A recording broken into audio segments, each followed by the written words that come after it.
I'm Anna Huthmaker from Huthmaker Violins. Now, we're sheltered in place for just a couple more days, so my fantastic parents let me come to their house to shoot this video as another one of our Students Stuck at Home video series. Now, we talked about scales earlier on in the series, and if you haven't seen that video, please go back and check it out. It tells you how to play a beautiful a beautiful scale and to make your sound wonderful. But today I want to talk to you about what I think are even more important than scales, or the next important step you need to take after you've started learning your scales. And that is arpeggios and scales in thirds. Now, I want you to imagine that a scale is a stairway or a flight of stairs. 1, 2, 3, 4, 5, 6, 7, 8. You're just going to go up the stairs just like you're going to the second floor of a building.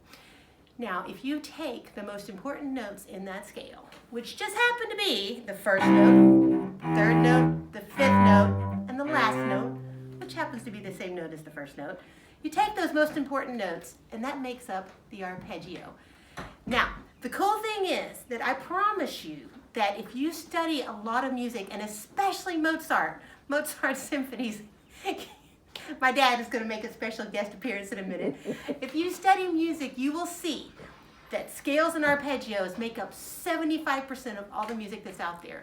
If you learn your scales and you learn your arpeggios, then you can do all that. So you're imagining your flight of stairs. So for your arpeggio, you're going to hit that first stair, that third stair, you're going to jump up to the fifth one, and then leap up to the last one. Well, a scale in thirds is the next thing we want to add to this equation. A scale in thirds is kind of cool. So I want you to imagine that you go up 2 steps and fall back 1. Up 2 more steps and fall back 1. So you're going to skip a step, fall back, skip a step, fall back, and it's kind of cool, and it sounds like this.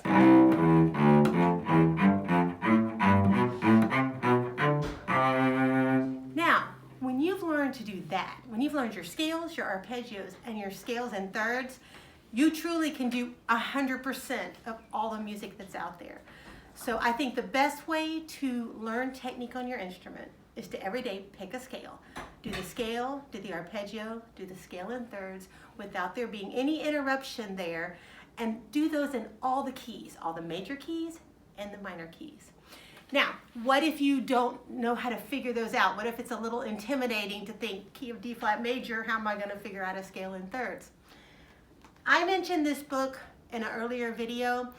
I did not publish this book. I get no money for people buying this book, but I have to tell you that as a teacher, I love this book. They come for violin, viola, cello, and bass, and it is the cleanest version of a 1-octave scale, arpeggio, and scale in thirds in every key, and then a 2-octave, and then some of the 3 octaves also. Also, if you remember in our sight reading class, our very first video on sight reading, maybe the second video, I talk about rhythms. The rhythms came out of this book, so it also has a great section on rhythms to help you learn. So I would say run to your local violin shop, buy a copy of Essentials for Strings, and every day just pick out 1 scale, arpeggio, and scale in thirds. By the time you've done all these, you're going to be a rock star. I'm Anna Huthmaker with Huthmaker Violins, and I'll see you tomorrow for another video.